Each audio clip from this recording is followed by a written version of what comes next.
Msemaji wa waziri mkuu wa Israeli ametetea kauli za Benjamin Netanyahu kuhusu Uingereza, akitaja taifa hilo kama Jamhuri ya Kiislamu. Katika kipindi cha mtandaoni, podcast na redio ya kijeshi ya Israel, Bwana Netanyahu akizungumzia mkutano wake na mjukuu wa Winston Churchill, alimtaja mtu huyo kama rafiki wa Israel na kusema kuwa mtazamo wa namna hiyo hauwezi tena kuonekana nchini Uingereza, taifa ambalo alisema sasa linajulikana kama Jamhuri ya Kiislamu ya Uingereza. Uhusiano kati ya Uingereza na Israeli, ambao ni washirika wa muda mrefu, umekuwa wa mvutano mkubwa zaidi tangu kuanza kwa vita vya Gaza. Serikali ya Uingereza bado haijatoa majibu kuhusiana na kauli hizo. Mvutano huu umeshika kasi kufuatia hatua hivi karibuni ya serikali ya Uingereza ya kusitisha baadhi ya leseni za usafirishaji wa silaha kuelekea Israel, ikitoa sababu za hofu ya kukiuka kwa sheria za kimataifa za kibinadamu katika mstari wa Gaza. Hatua hiyo imepelekea kwa hasira kubwa na viongozi wa Israel ambao wanaiona kama usaliti kutoka kwa mshirika wao wa karibu wa kihistoria. Msemaji wa serikali ya Israel alisisitiza kuwa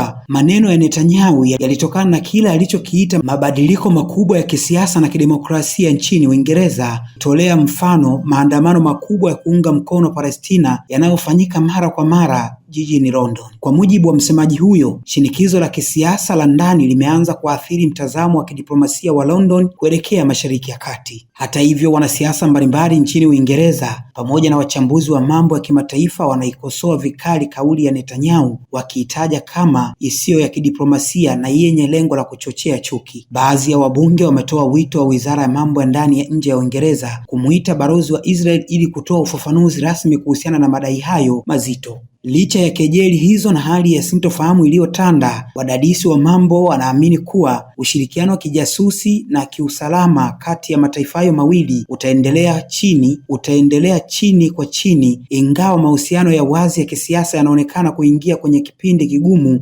zaidi ya kuwahi kushuhudiwa katika miaka ya hivi karibuni. Hiyo ni taarifa kutoka nchini Uingereza ambayo inaeleza kwamba waziri mkuu wa Israel Benjamin Netanyahu ametoa kauli isiyopendezewa na nchi hiyo, akiita Uingereza kama ni Jamhuri ya Kiislamu, jambo ambalo limekuja kupokelewa kivingine au limekuja kupokelewa kwa tofauti kabisa kwenye serikali ya Uingereza, na bado kuna sintofahamu ambayo inaendelea sasa hivi kutokana na kauli hiyo, lakini msemaji wa waziri huyo mkuu wa Israel amekuja na kutetea kauli hiyo ya kwamba kauli hiyo labda ni kama waziri huyo alikuwa ameteleza namna ya kuisema au alikuwa hajakusudia.